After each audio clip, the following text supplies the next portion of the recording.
where the human race began. Nearly 1 billion people live here. And it's a continent with an incredible diversity of communities and cultures. Yet we know less of its history than almost anywhere else on Earth. But that's beginning to change. In the last few decades, researchers and archaeologists have begun to uncover a range of histories as impressive and extraordinary as anywhere else on Earth. It's a history which has been neglected for years, and it's largely without written records. But it is preserved for us in the gold and statues, in the culture, art, and legends of the people.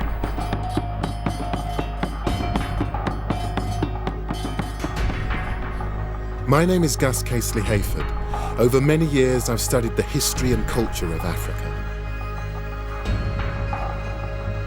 As an art historian, I'm used to drawing stories from mute objects from the past.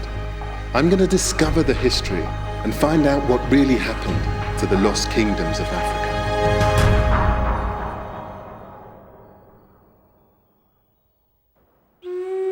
The army, which set off the present crisis with a mutiny that forced out the old prime minister. These are the moments when Ethiopia's kingdom came to an end.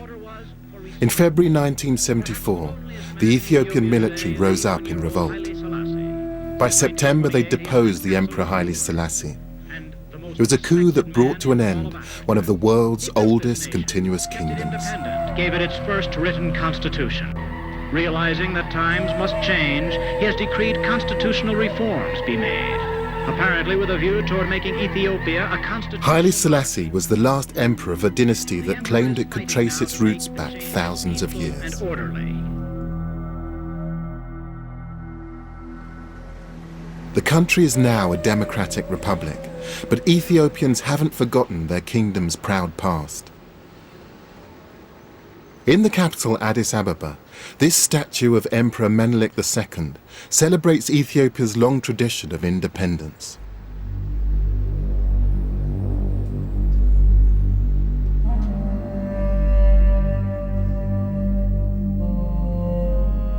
At a time when much of Africa was being colonized by European powers, Menelik II's army fought off an Italian attempt at conquest.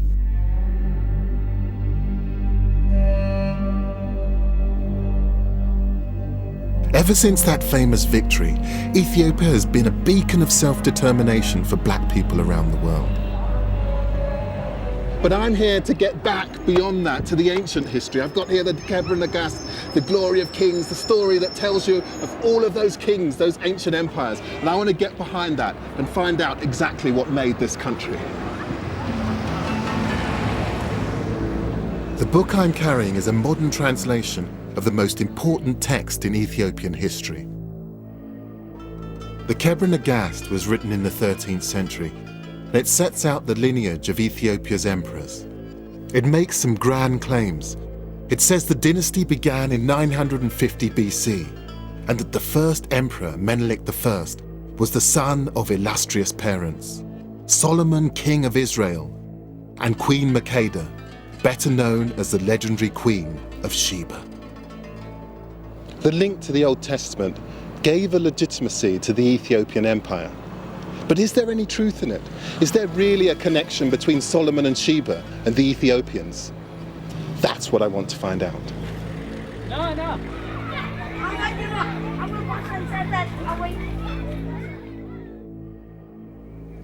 I can't speak to an emperor, but I do have an audience with Ethiopia's most important spiritual leader, the head of the Ethiopian Orthodox Church. As with most ancient kingdoms, the Ethiopian emperors claimed their power came from God. Church and state were inextricably linked. So evidence of the origins of the church might throw some light on the history and origins of the Ethiopian kingdom. Could you tell me something about the history or the origins of the Ethiopian church? 1,000 years before Christianity, Ethiopians have accepted officially the Old Testament order, and they have followed for 1,000 years. So we accepted Judaism, and then we accepted Christianity. Now it is 3,000 years old altogether. According to the patriarch, Ethiopia's Judeo-Christian tradition does date from the beginning of the Ethiopian kingdom. He says that the faith and the emperors came together. The foundation of this belief lies in the astonishing claim that the very basis of Judaism is actually here in Ethiopia. He tells me that the Ark of the Covenant containing the Ten Commandments was brought here from Jerusalem by Menelik, the son of Solomon. The Ark of the Covenant and the Solomonic descent comes together. The Ark of the Covenant is with us in Ethiopia. Can that really be true? If the Ark is in Ethiopia, it would be powerful evidence of a link between Ethiopia's founding emperor and the people of the Old Testament. But there's a problem. The Ark is deemed so holy a relic that no one is allowed to see it. And there's no historical evidence that Menelik I was the son of Solomon and Sheba. Yet faith in this legend is still strong.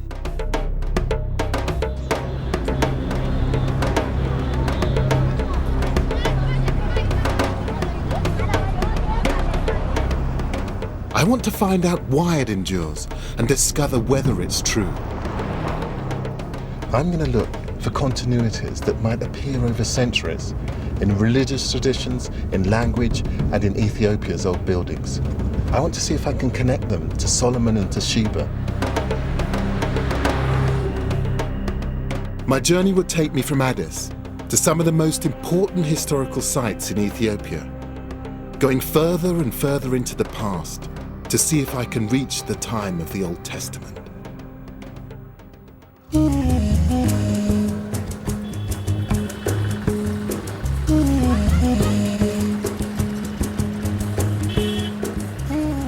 My guide here is Habtamu Mamu. We've come to one of Ethiopia's most important cities, and it's something of a surprise to me. So this is the old city? Yeah, this is one of the 5 main gates of Harar. Right. The legend of Ethiopia's unbroken Judeo-Christian history isn't that straightforward. Harar is a Muslim city. It's like a warren. And it confounds my expectations in other ways too. Ethiopia's modern history has been blighted by drought and famine. But in places unaffected by shortages like Harar's market, trade is brisk.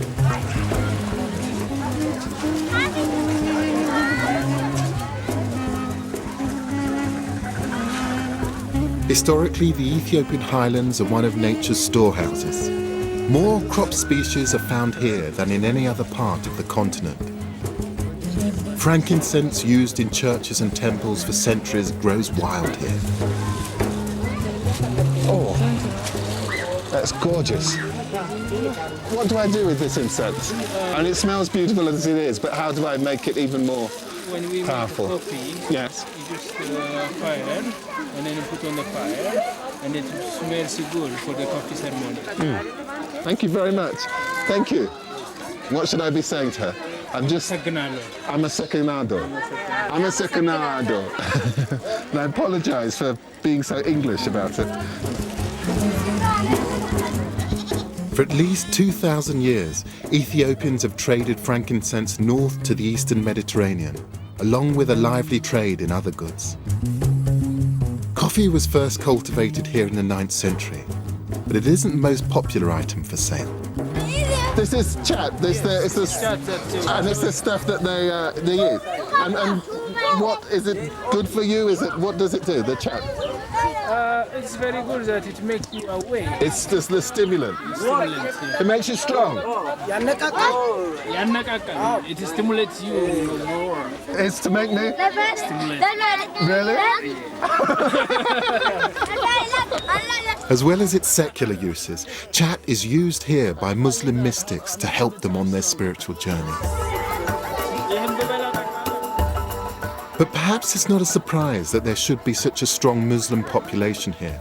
After all, it's only a short hop across the Red Sea to Yemen and Saudi Arabia. But what is remarkable is the role the Muslim population played in maintaining Ethiopia's independence, shoring up the relationship between Ethiopian Christianity and royal legitimacy. Back in the 17th century, Ethiopian Muslims made common cause with Ethiopian Christians in a deal brokered by Emperor Fasciladas.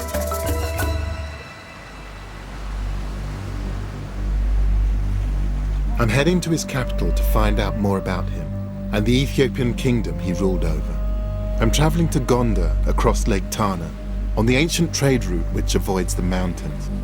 The unlikely alliance of Christians and Muslims came about as a reaction against foreign interference. During the 16th century, the Portuguese arrived with two purposes in mind. One was to take over the Muslim trade routes. The other was to find a mythical Christian ruler called Prester John. They travelled right down the west coast of Africa in search of him. And then when the boat technology improved, they came up the east coast. And it was here in Ethiopia, that they thought that they'd found him. Prester John turned out to be a figment of European imagination. Instead, the Portuguese found a real Ethiopian Christian kingdom. And whilst they enjoyed some success in converting the local population to Catholicism, their attempts angered many. A foreign imported version of Christianity united Ethiopian Christian and Muslim alike under the banner of Emperor Fasciladas. They expelled the Portuguese and executed their Jesuit priests. Ethiopian traditions were again free from outside influence. Some seem unchanged to this day. Papyrus canoes like this one have been used here for thousands of years.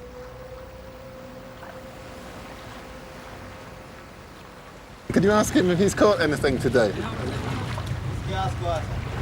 Oh. You are... I know someone. So you can buy the fish? They can buy the fish. How much for them? What kind of fish is this? Tilapia. Tilapia. Just give him the money. Thank you very much. Throw it back again.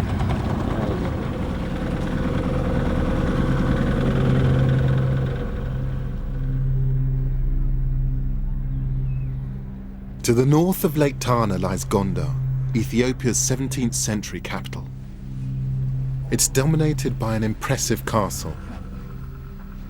The city was built by Emperor Fasciladas in 1635, the man who brought Christian and Muslim together in common cause. I've arranged to meet the curator here, Getch Yigso. Hello, sir. Hello, Getch. Yeah, you're welcome. Lovely to meet you. That's good. This is so spectacular. So what am I looking at So here? you'll see a real African castle. This is really the first place black people who live in a castle. In palace in Ghana and in Morocco, in Tunisia, such castle. This is the first and only castle. The man who built it was determined to defend Ethiopia's independence. Getch tells me that Emperor Fasciladas was a strong leader in control of a significant capital. Oh yeah, because in Ghana at that time there was about 60,000 inhabitants, you can imagine. That was 400 years ago. It's a big town. So we're able to imagine that he was so kind and very visionary man, very wise man. That's why he built such an edifice, an impressive castle. Fasciladas wasn't just displaying his power with this building. There are telling clues that he was also asserting his legitimacy by reminding people of the link to King Solomon and the people of the Old Testament.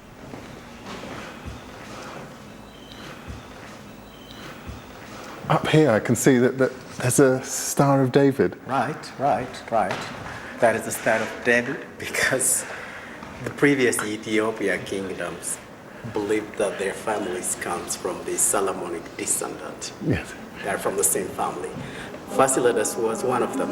That's why he put inside. And connection to Solomon, what was that? I mean, is it a legend or is this an actual real? This is the real connection. I knew that it would be difficult to separate fact from myth. Here, it seems impossible.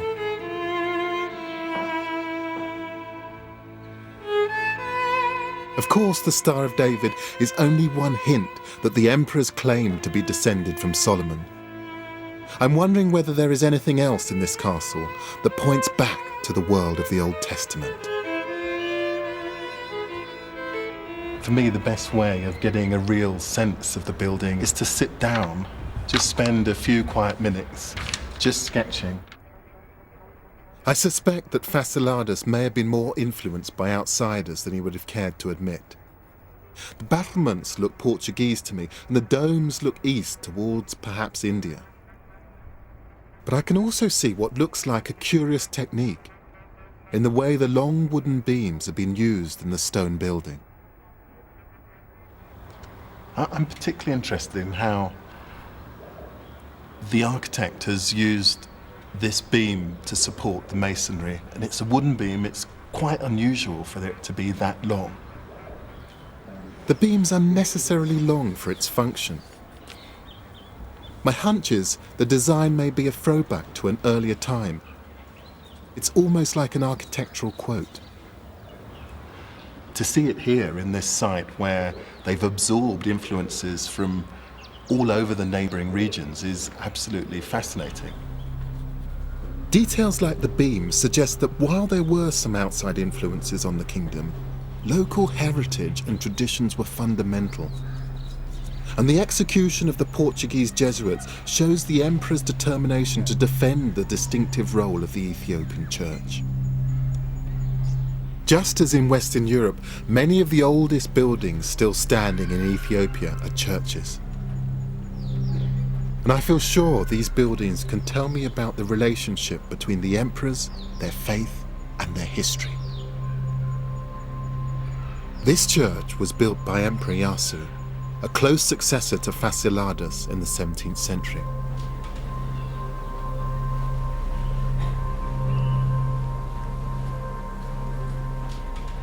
This astonishing painting is completely different to anything I've seen in European churches or in missionary churches elsewhere in Africa.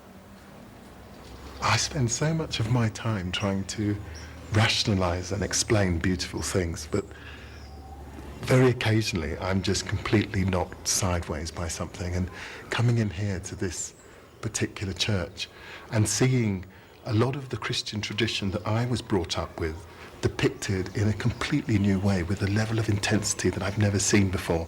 It's just absolutely astounding. The paintings have been completed on cloth, which has been glued to the mud plaster walls. Emperor Yasu seems to have been reassuring his subjects that he could look after them. He commissioned artists to paint angels on the ceilings as if protecting the worshippers below.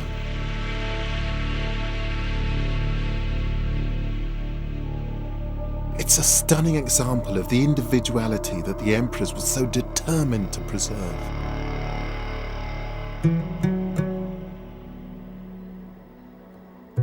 And I can't help wondering whether other telling traces of the past still survive within Ethiopia's ancient churches.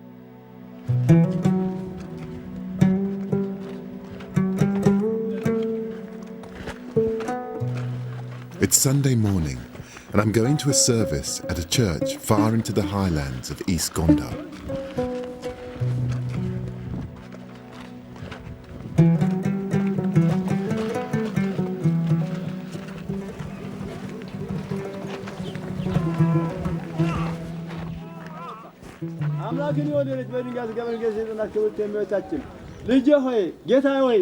Bible passages are being read in Ge'ez, the ancient language of the Ethiopian kingdom. It's related to Arabic and also significantly to Hebrew, the language of the Old Testament and King Solomon himself. Haptamu says that no one speaks it now. For Ethiopians, it's like the Latin Mass. But this isn't the main event. The crowds are outside a cave. And it's this cave that has the real significance here.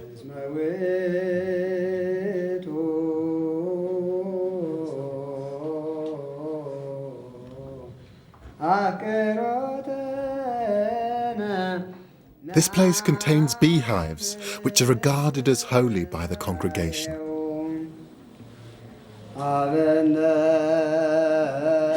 That's how they make the honey from the ceiling of the cave.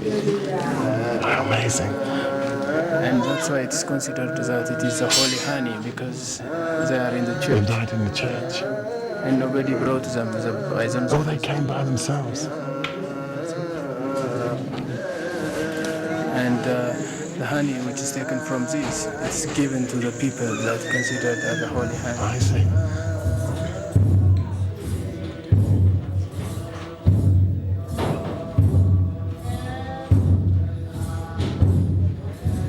You can really feel a palpable feeling of people believing in this place.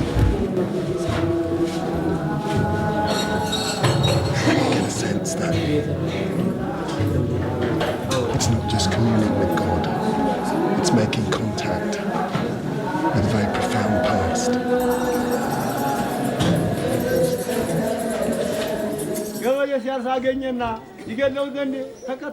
Honey is a staple of Ethiopian religious and everyday life.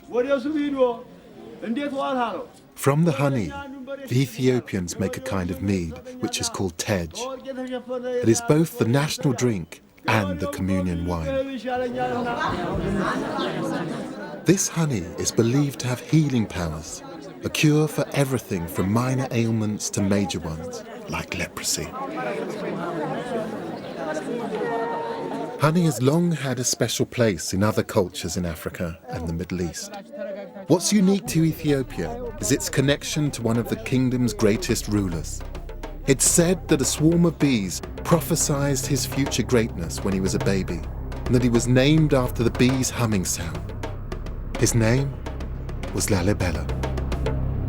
The city he built, which today bears his name, is a place which has no parallel with anywhere else on Earth. I've travelled east from Gondo. Now I'm heading to one of the most important places in Ethiopian history, Lalibela.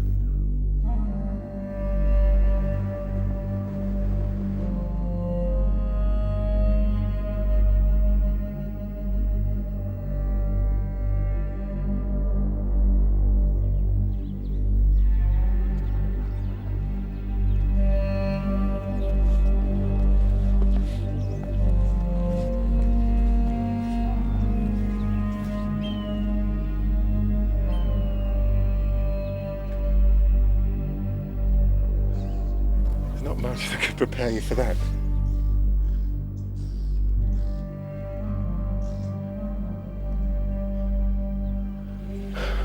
It's just astonishing. This is one of the churches of Lalibela. They've been sculpted out of the mountain, each one carved from solid rock. You get a sense of just what a huge amount of energy it must have taken to excavate this hole and to do it with such incredible precision. Every single one of those angles is just so precise. You can still see the subtle incline of the hill on the roof, but the actual body of the church. And if you designed it, made it in concrete with molds, you couldn't make it more precise. It's just astonishing.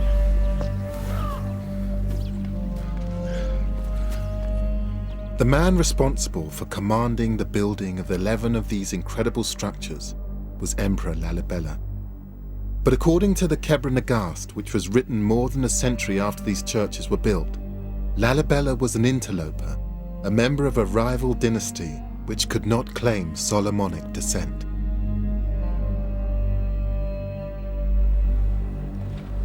However, Lalibela claimed God commanded him to build these churches, and in so doing, he attempted to claim legitimacy as an emperor because he was doing God's work. A legend grew over centuries that the buildings were completed at superhuman speed.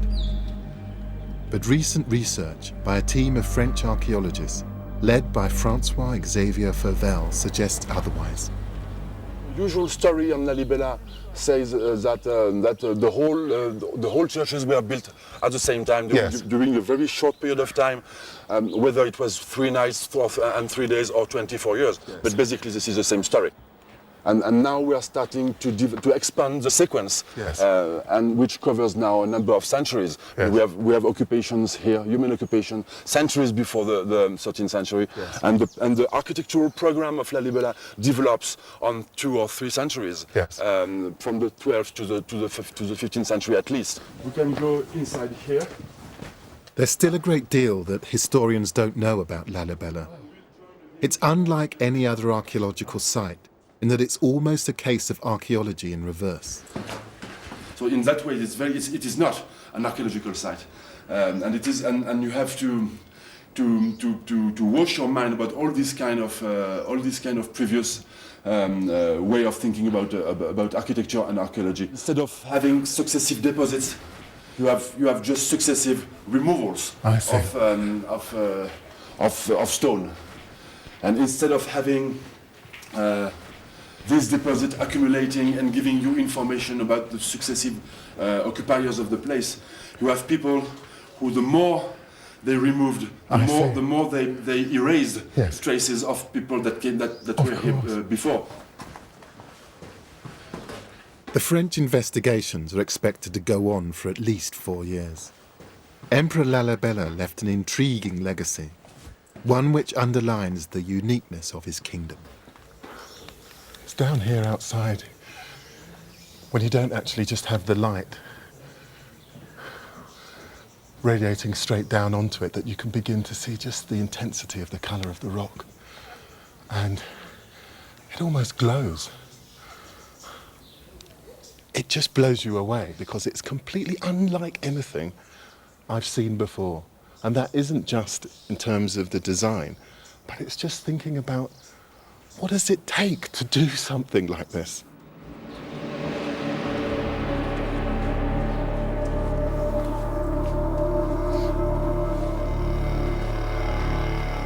It's a breathtaking display of the emperor's power to be able to command his people to excavate thousands of tons of rock without any form of mechanization. And it speaks of the cosmopolitanism of this part of Africa at the time.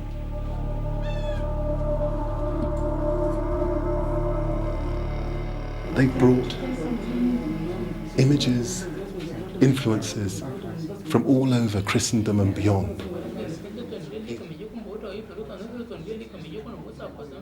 I look at the influences and I'm just amazed that there's a two-headed eagle that you might see in Constantinople. There's a Star of David, and in the centre of the Star of David is a cross. And in the friezes above the arch are what look like Greek icons. It's an astounding coming together of different cultural influences to create something which certainly aesthetically works, but also sends a signal about this being a new centre of religious thinking, a new Jerusalem.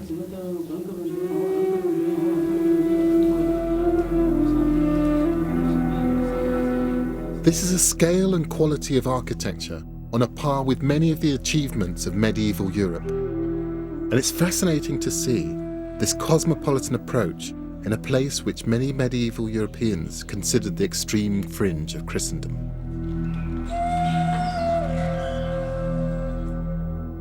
Thousands of pilgrims made the journey here to worship, and 700 years later, they still do.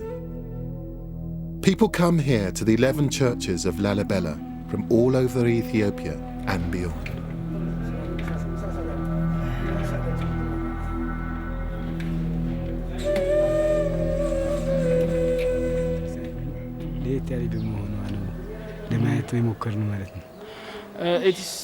We heard that it is totally different from other churches, and religion-wise, we are told that if a person go to Lalibela and see, if you make a pilgrim, you will be righteous, and from generation to generation. So that's why we likely come here and to see the church. There's no doubt that Emperor Lalibela left the kingdom something lasting and significant. It might also provide me with another clue that takes me further back into the past in my search for the kingdom's origins. The architectural features are very distinctive. These shapes are thought to represent the rising sun, and the lower windows have a variety of cross designs. It's a double cross so that you can actually see it both as a cross and then also extruded. And then at the very top is this shape that you see everywhere. One of the things I'm beginning to think about this building is just looking at these windows, you are forced to ask the question, why? Why these shapes? But also why go to this length of bother to create something quite so complex? But more intriguing than the windows are the blocks at each corner. They look almost like beams, but the way these churches have been created means that they're architecturally unnecessary. This building is completely made from solid rock, so there will be no need to have any supporting structures inside it. And yet it has some of those sorts of supports running all the way along the length of this building. The use of apparently structural features as pure decoration tells me that they've been copied from buildings that already existed. Architectural quotations, if you like. It also suggests that those earlier buildings may have been important to the people who built Lalibela. Remember, according to the Kebra Nagast, Lalibela was not descended from Solomon, so perhaps in copying an architectural style, he was emphasizing his claim to be the heir of earlier rulers. Maybe in this architecture lies Lalibela's claim to royal legitimacy, to biblical descent, and to greatness. But I don't know how old the buildings that inspired Lalibela might be, or whether they lead to a connection between the kingdom and Solomon and Sheba. To find out, I'm going to head even further into Ethiopia's past. This is one of the oldest inhabited places in the world. Archaeologists have discovered signs of the earliest human development here from over 4 million years ago. Even things that appear recent are ancient. These terraces in Tigray province are believed to have been ploughed for 3,000 years. In pre-colonial times, Ethiopia was the only sub-Saharan country to use the ox-drawn plough, a crucial step away from the pastoralist culture of the rest of the continent further to the south.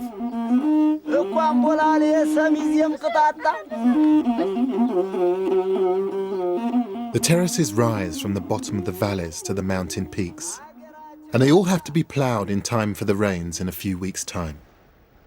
I want to try my hand at a 3,000-year-old skill. I'm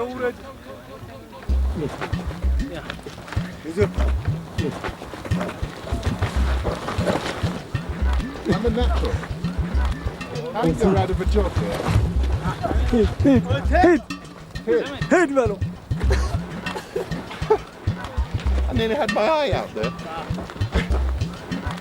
How do I stop them? What do I do to them?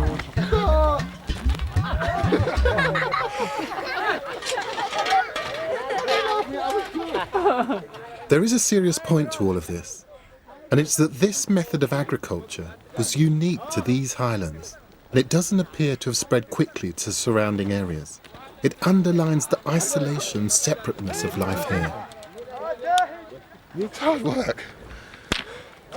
It must be about 90 degrees out here. I must admit, I really wouldn't want this as a job. He's just as bad at steering as I am. I might have to give him a few tips, I think.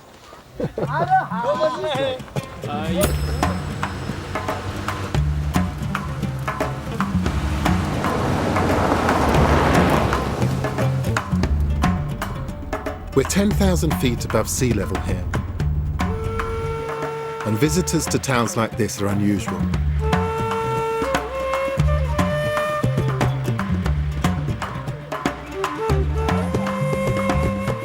I wonder whether isolation like this is why Ethiopia's traditions seem to have lasted so long.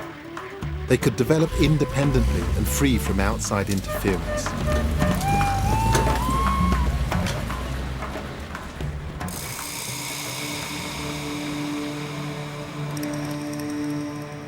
But there are few places in the world more self-consciously cut off than my next destination. In the far north of Ethiopia lies Debre Damo, one of the most important sites in the country. Debre Damo is one of the oldest buildings in Ethiopia, and it sits on top of this imposing Table Mountain. It's a monastery dating back to the 6th century, and its famed isolation is justified. The only way to get to it is by climbing a rope made of goatskin up a steep cliff. And hopefully do a quick prayer for us as well. I need all the help I can get. Good luck, Haftamu. Thank you. It seems like a good idea to send Haftamu up first. He can show me how it's done.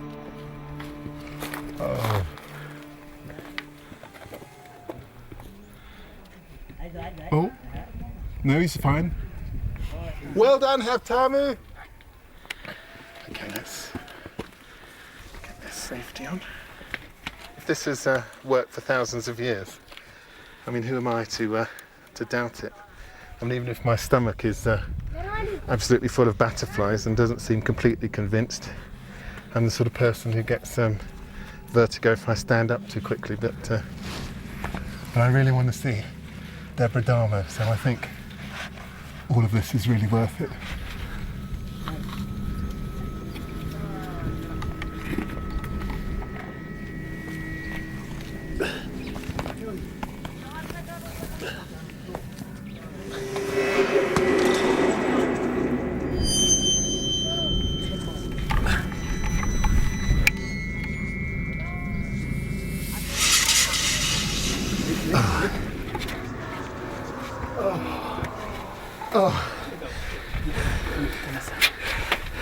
I made it. That probably wasn't very dignified, but I don't care.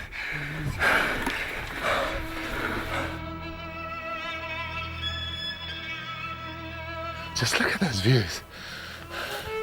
We're right on the top of the world. Coming up here, getting up here, I wouldn't have missed this for the world. It's just amazing.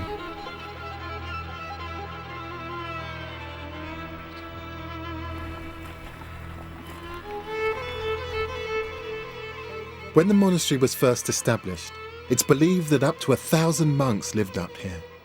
Today there are around 300.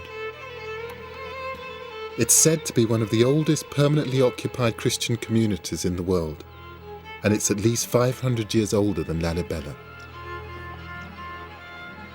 It was built thanks to another Ethiopian emperor, Gabra Mescal. He ordered the construction of a colossal ramp to help get building materials up onto the plateau. Once the monastery was completed, the ramp was demolished and Debre Damo was isolated once more. And the monks continue to take their separation seriously. So they don't allow women up here, is that right? That's why. No, man. No women at all? No women at all. And that's ever? There were never any women allowed up here? And that's the church. In fact, Ever since the 6th century, they haven't even allowed female animals to be brought up from the valley floor. The fact that Debre Damo has been so cut off for so long could be useful in my search for how this kingdom's traditions have echoed through the ages. I need to see the most important building here. Tomorrow I'm going to join the monks at a special service inside the 6th century church. So we're going to try and get a little bit of shut-eye and then be up with the sun, because that's when the monks get up.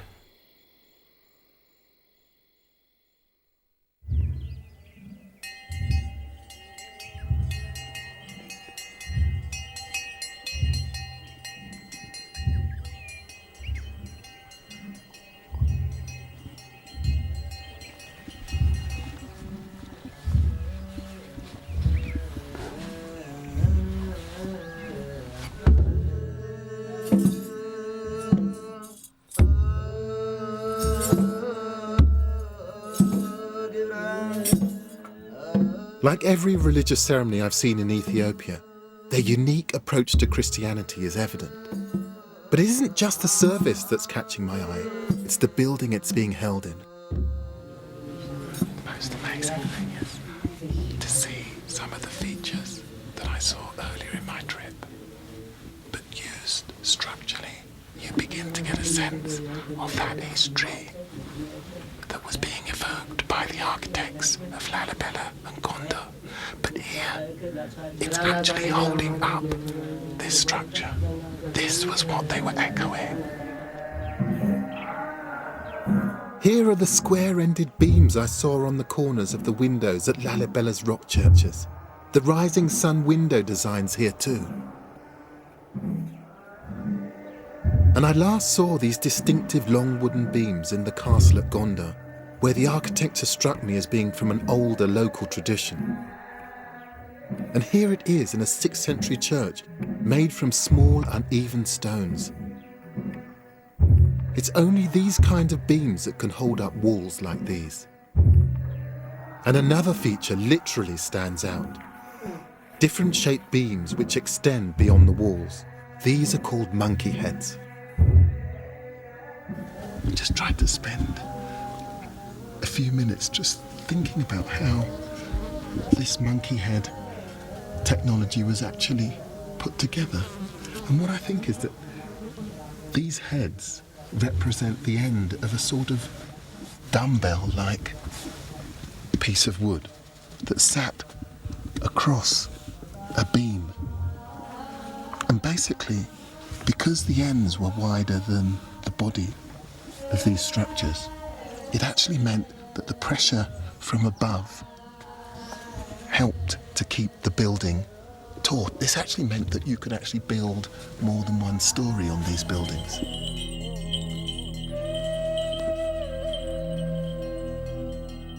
Here is a distinct continuity of architectural styles, which it's almost certain were developed indigenously over nearly 2,000 years. If this continuity stretches back even further, to pre-Christian times, perhaps there is evidence somewhere of the connection to King Solomon and to the Queen of Sheba.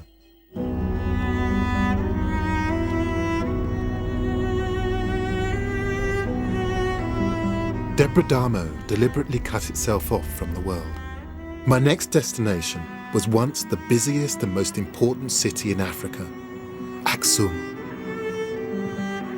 The interesting thing is that at the time that Debre Damo was being founded, Aksum was a huge, thriving city. And I'm just reading this book, which is about Aksum at its height, about it being a huge ivory market and people coming from all about to trade with this enormous empire.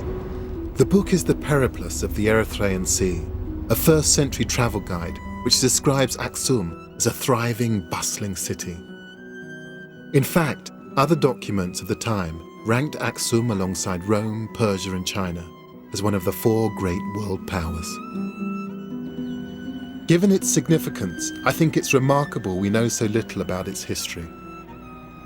After all, Aksum has a considerable claim to fame.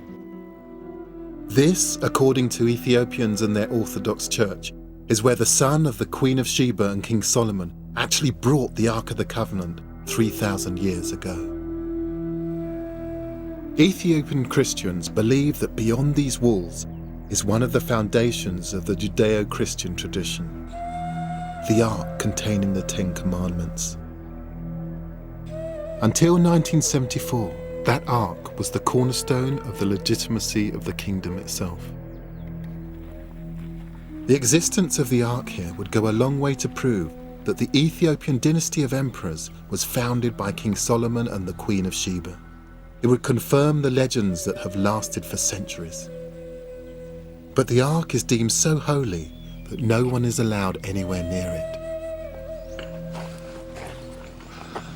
I can't go beyond this point here, because in that chapel there is where the Ark of the Covenant is said to be held.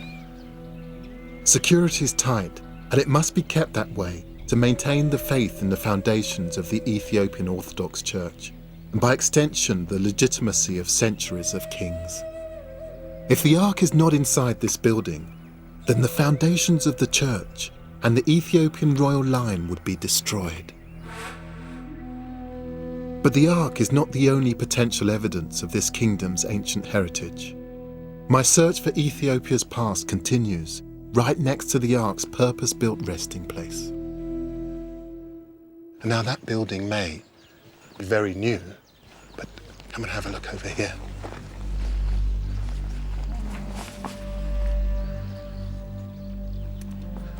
Down here is something very, very old. This is the remains of a building which is 4th century, said to have been built by King Ezana. Ezana, archaeologists believe, was responsible for Ethiopia's first Christian church.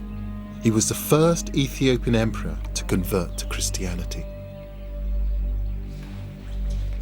Archaeologists know this for certain because coins minted during his rule show almost the moment of Ezana's conversion.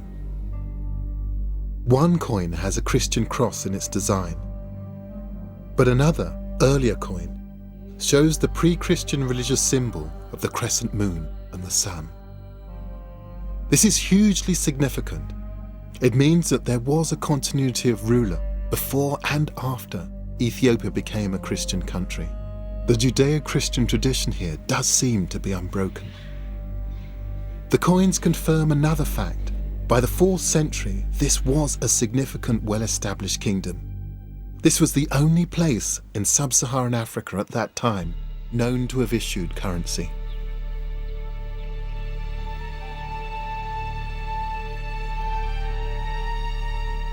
The coins aren't the only objects in Aksum that show the power this place had at the beginning of the Christian era. These are the grave markers, or stelae, of the emperors at Aksum. They were made from solid granite, and some date back to the 1st and 2nd centuries. They are thought to be the largest pieces of stone ever to come out of a quarry in the ancient world. The tallest stood at over 30 meters and weighed around 500 tons. I think they're as impressive as any monument I've seen in Athens or Rome. My guide here, Yagalam Fisheha, is showing me their amazing carvings, which are still beautifully clear almost 2,000 years after they were made. They depict the great buildings it was believed the emperors would inhabit in the afterlife, skyscrapers to immortality. This architecture was the architecture of the Aksumite people. It's an architecture of a building. Yes. Multi-story house. I see. Multi-story house. Have you And got then these are the... wooden beams. They represent, the end of the wooden beams. When the Aksumites were practicing this architecture, first they started with wood. So we have the windows. So we have the wooden beams. Then we have another. So this in general is multi-story house building. I've seen this before. This is the architecture used at Debre Damo around 500 years later. And over 1,000 years later, it appears to have inspired the stonework of the churches of Lalibela. At the top is a symbol of the rising sun once more.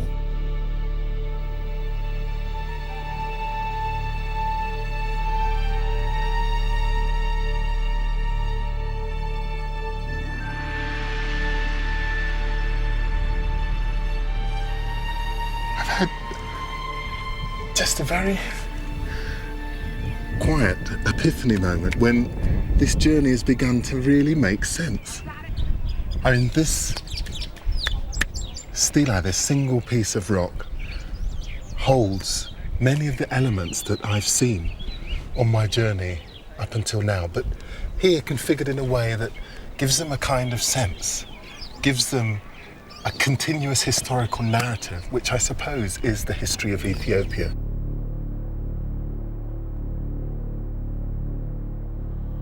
The features on these stelae, marking the ancient burial places of Ethiopian emperors 2,000 years ago, have been consciously echoed down the years by the emperors that followed them.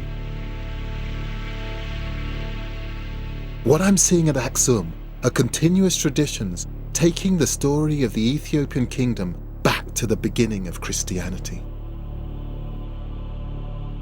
But I still want to find evidence that the kingdom might go back even further, to the days of Solomon and Sheba. Yirgalem has one more ancient artifact to show me. Wow, what's this? Here we have a memorial stone inscription which was written in the beginning of the 4th century by King Ezana, Wow. the first Christian king of Aksumite kingdom. So what's inscribed on it? The message of the inscription is more about his military victories and more about his political power. It's a proclamation, a kind of tourist information sign, telling visitors to Aksum about the might of the emperor. And it's multilingual, the inscriptions in the local Ge'ez language, still used in church traditions. It's in the international language of the day, ancient Greek, and it's in a language called Sabaean. Sabaean was spoken only for a brief time, and only in this part of Africa and southern Arabia. Historians think it died out around the 8th century, but it first appeared around 1000 BC. It's the language of Saba, the part of Yemen where the Queen of Sheba is said to have come from. This stone is from the 4th century AD, 1400 years after the Queen of Sheba is supposed to have reigned. It's not the Ark of the Covenant, but it does point me deeper into the past in my search for the kingdom's origins. It's thought that the kingdom of Aksum was a continuation of a civilization which had existed nearby. That's where I'm headed now. Just 20 miles away is a town of Yeha. It could be the Old Testament world I've been looking for. In this ancient town is a pre-Christian temple. There were worshippers here when the Old Testament prophets were writing. Over here, there would have been an altar. And it's quite a deep well beneath the altar because there would have been ritual sacrifice here. This would have been a place in which the blood would have been allowed to drain. An important part of Old Testament Judaism was making offerings in the form of slaughtered sheep and goats. And this may well have been a baths where people would have come to cleanse themselves. I mean, this building suggests all sorts of things. Not much is known about the people who built this temple, but archaeologists believe this is the oldest surviving building in Ethiopia. And it predates everything that we've seen up until now. And the quality of this brickwork, it just belies the fact that this building is 500 BC. That means it's older than the Parthenon in Greece, and centuries older than Rome's Colosseum. It echoes the Judaism of the Old Testament, the faith that the Ethiopian Orthodox Church claims was adopted here 1,000 years before Christ. And it echoes what the patriarch told me at the start of my journey. So we accepted Judaism. Then we accepted Christianity. Now it is 3,000 years old altogether. But the most exciting thing about this temple is a collection of artifacts found inside it. They're now kept nearby in this small Christian church. And I think they might offer a final clue about Solomon, the Queen of Sheba, and the ancient kingdom of Ethiopia. Praise good day. Yeah. Thank you.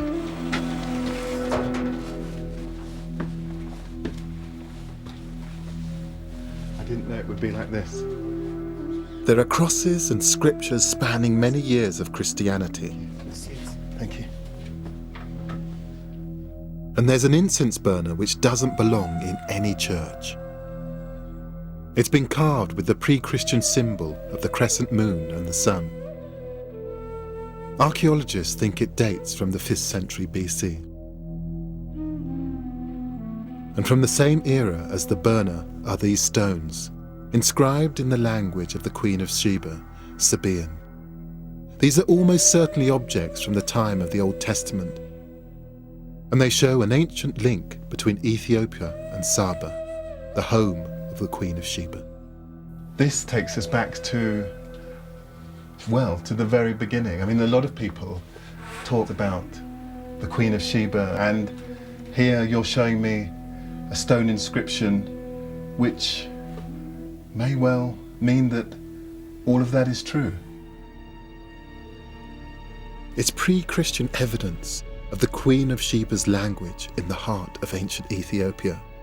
It means it's just possible that the legend of her son founding Ethiopia's kingdom is based in fact. I wanted to find out whether there was any truth in the legend of Ethiopia's kingdom being founded by the son of King Solomon and the Queen of Sheba. In Ethiopia, separating legend from fact is difficult. The stones in the church, inscribed with the Sabaean characters, are estimated to be 2,500 years old. Not quite the 3,000 years the church claims for its connection to the Old Testament, but not far off. And whilst there might not be proof of a blood connection to Solomon, there is a striking cultural connection to the world of the Old Testament.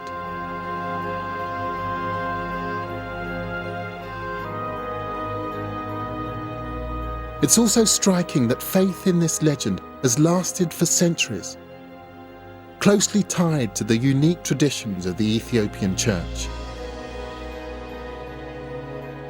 I think it's endured because of Ethiopia's determination to resist the influence of outsiders and to remain independent. Ethiopia's emperors may have died out, but the kingdom in many senses still survives. In the language, in the people, in the history, in the traditions. It's an extraordinary history, a proud history, one that deserves to be better known.